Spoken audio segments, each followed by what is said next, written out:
बिस्मिल्लाहिर्रहमानिर्रहीम। अस्सलाम वालेकुम दोस्तों, बिलाहर जो बाइडन ने मैदान मार लिया और ट्रंप के दिन खत्म हो गए। लेकिन ये ऐलान होते ही कि अगला सदर जो बाइडन होगा, अमेरिका में एक नई सूरत-ए-हाल जन्म ले रही है। ट्रंप ने जो बाइडन की जीत को चैलेंज कर दिया है, जिसके बाद अमेरिका की मिलिट्री बदतरीन सूरत-ए-हाल की तैयारी कर रही है। जबकि ट्रंप की जानिब से इलेक्शन में धांधली का इल्जाम आयद करते हुए मामला सुप्रीम कोर्ट ले जाने का ऐलान भी कर दिया गया है।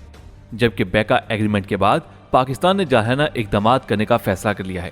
आखिर अमेरिकी इलेक्शन की आड़ में हित्ते में मजीद क्या क्या होने जा रहा है और अब जो बाइडन के आते ही दुनिया किस तरह से तब्दील होगी, दोस्तों आपको मुकम्मल तफसील से आगाह करेंगे। लेकिन उससे पहले अगर आपने अभी तक हमारे चैनल को सब्सक्राइब नहीं किया तो सब्सक्राइब कर लीजिए और कमेंट्स में पाकिस्तान आर्मी जिंदाबाद, ISI के गुमनाम हीरोज को सलाम का नारा जरूर लगाइएगा। दोस्तों, जो बाइडन ने इलेक्शन जीत लिए हैं, लेकिन ये सदारती इलेक्शन अमेरिका पर भारी पड़ते जा रहे हैं। इतला है कि डीप स्टेट की जानिब से डेमोक्रेट्स की खुफिया हमायत भी की जा रही थी, जिससे ट्रंप को शदीद इख्तिलाफात रहे और इदारों और हुकूमत के दरमियान टकराव किसी कैफियत पैदा हो चुकी है। आपको याद होगा कि ट्रंप ने हाल ही में इल्जाम लगाया था कि FBI छुपकर ट्रंप के खिलाफ साजिश करी। जबकि हाल ही में ट्रंप को कोरोना वायरस की पादाश में जब नजरबंद किया गया तो ट्रंप ने शदीद मुजाहमत की थी, क्योंकि उसे यकीन हो चुका था कि अमेरिकी खुफिया एजेंसियां ट्रंप के इलेक्शन में रुकावटें पैदा कर रही हैं। ट्रंप और डीप स्टेट के दरमियान इख्तिलाफात की एक तवील कहानी है, जिसमें सरफहरिस्त दुनिया भर से अमेरिकी अफवाज की वापसी का मामला है, जिसके तहत ट्रंप ने एस्टेब्लिशमेंट के खिलाफ जाते हुए अमेरिकी फौज की अफगानिस्तान, इराक और शाम से वापसी का फैसला किया। जबकि इंस्पेक्टर न्यूज के मुताबिक ट्रंप ने दोबारा मुंतखब होते ही FBI, CIA और पेंटागन के सरबराहान को ओहदे से फारिग करने का भी फैसला कर लिया था, जिसकी वजह से पेंटागन में हलचल पैदा हुई और आपने देखा कि 2 से 4 दिन रिजल्ट लेट हुए हैं। इसमें कहा जा रहा है कि जो बाइडन को जिताने के लिए हेर फेर की गई है। बहरहाल FIA के अहलकारों के मुताबिक ट्रंप उन अहलकारों को फारिग करवाना चाहता था जिन्होंने इलेक्शन में ट्रंप और रूस के खुफिया तल्लुकात का भी इंकशाफ किया था। हाल ही में FBI ने जो बाइडन के बेटे हंटर के खिलाफ भी तहकीकात से इनकार कर दिया था, जिस पर मजीद कशीदगी पैदा हुई थी। इस सूरत हाल में CIA के साबिक डायरेक्टर जॉन ब्रेनर का कहना है कि ट्रंप इलेक्शन रिजल्ट को चैलेंज करने जा रहा है और ट्रंप ये नताइज किसी सूरत तस्लीम नहीं करेगा। ट्रंप ने हाल ही में ट्वीट करते हुए कहा कि वो इस इलेक्शन को कभी नहीं मानेगा। जबकि ट्विटर, जो कि ट्रंप का मुखालिफ माना जाता है, उसने भी ट्रंप की ट्वीट्स को मिसलीडिंग का टैग लगाकर उन्हें हाइड करना शुरू कर दिया है।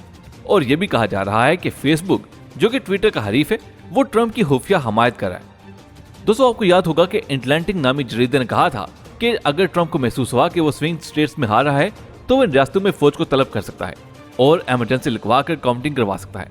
लेकिन ट्रंप की यह कोशिश नाकाम हो गई है।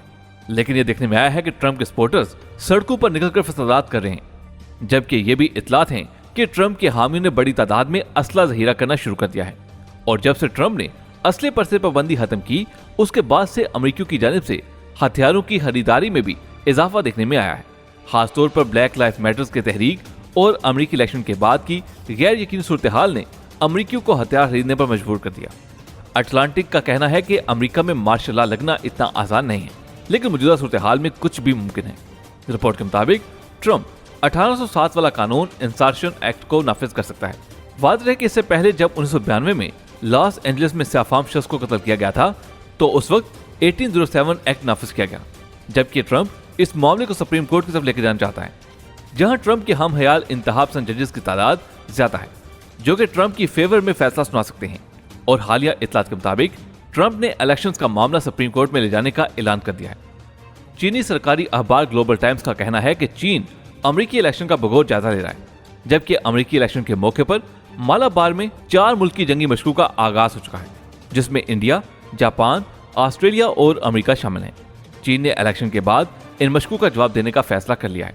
वाज़ेह है कि अमेरिकी इलेक्शन के बाद गैर यकीनी सूरत हाल की वजह से चीन की करेंसी युआन को शदीद धचका पहुंचा है।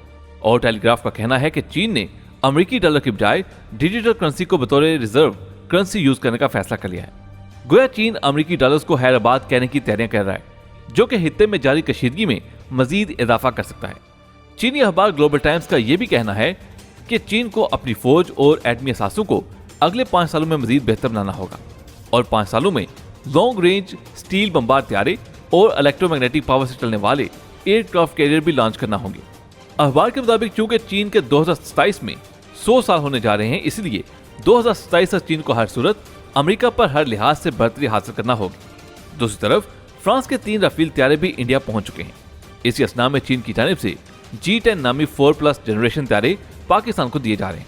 असल में बैका नामी एग्रीमेंट जो इंडिया और अमेरिका के दरमियान हुआ है, उसका असल हदफ पाकिस्तान है, क्योंकि इंडिया हर सूरत चीन के साथ जंग को इस वक्त अवॉइड करना चाहता है।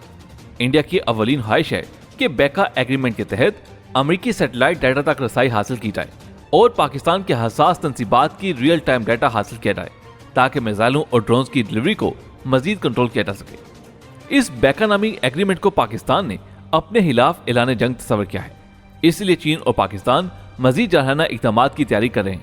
पाकिस्तान ने अमेरिका को वाज़ेह पैगाम दे दिया है कि इंडिया के साथ यह मुआहदा करने के बाद अमेरिका का अफगानिस्तान में जीना 2 बार हो सकता है और अमेरिकी नुमाइंदे जुल्म खलीलजाद को ऑफिशियल लेवल पर पैगाम पहुंचा दिया गया है। अमेरिका का इस वक्त मुतमिन नजर चीन है, जबकि इंडिया का मुतमिन नजर पाकिस्तान। यही वजह है कि इमरान खान ने गिलगित बल्तिस्तान को फौरी तौर पर 5वां सूबा बनाने का ऐलान कर दिया, जिसके बाद भारत से खबर आई थी कि चीन मशरकी रियासतों नागालैंड, असम और अरुणाचल प्रदेश में जंगजुओं को उतारने की तैयारी कर रहा है, जिससे 2 फॉरम वार का आगाज हो जाएगा। द हिंदू नामी साइट का कहना है कि इस वक्त जम्मू कश्मीर लद्दाख में ऑफिसर्स की शॉर्टेज हो चुकी है। जम्मू कश्मीर और लद्दाख में 2 दिन तक बर्फबारी की इतलात आ रही है। चीन की जानब से लद्दाख को तस्लीम न करने के बयान के साथ बाहमी कबाइल ने बगावत की तैयारी भी शुरू कर दी है। कबाइल का कहना है कि चीन की जानब से धमकियों के बाद इंडिया लद्दाख पर अपना कंट्रोल कायम करके लद्दाख के लोगों की शिनाख्त को इसी तरह खत्म करना चाहता है जैसे कि कश्मीरियों के साथ किया गया। इसी असना में यूरेशियन टाइम का यह भी कहना है कि चीन ने इंडिया को धमकी दी है कि अगर उसने अमेरिका के साथ मिलकर ताइवान कार्ड खेलने की कोशिश की तो इंडिया की मशरकी रियासतों में अलहदगी पसंदों को चाइना खुलकर सपोर्ट करेगा, क्योंकि मालाबार एक्सरसाइजेज 4 मुल्कों के दरमियान जारी हैं। उसके हवाले से चीन के दिफाई तज्जियाकारों का कहना था कि यह दरअसल चीन के खिलाफ की जा रही और इंडिया इस मौके को गनीमत जानते हुए चीन के खिलाफ ताइवान कार्ड भी खेल सकता है, ताकि लद्दाख पर चीन को पीछे हटने पर मजबूर किया जाए। इसलिए चीन ने इंडिया को धमकी दे दी है कि ताइवान की बात करके इंडिया मशरकी रियासतों से भी हाथ धो सकता है।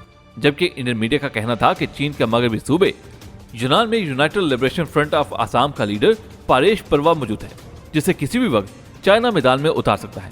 इसलिए इंडिया के दिफाई हलकों का कहना है कि इंडिया को अब 2 फॉरेन वार की बजाय 2.5 फॉरेन वार की तैयारी करनी चाहिए, यानी पाकिस्तान, चीन और फिर अंदरूनी खाना जंगी के लिए इंडिया को तैयार रहना होगा। दोस्तों, आज की वीडियो में बस इतना ही। आपसे मुलाकात होगी अगली वीडियो में, तब तक अपना बहुत सा ख्याल रखिएगा। अल्लाह हाफिज।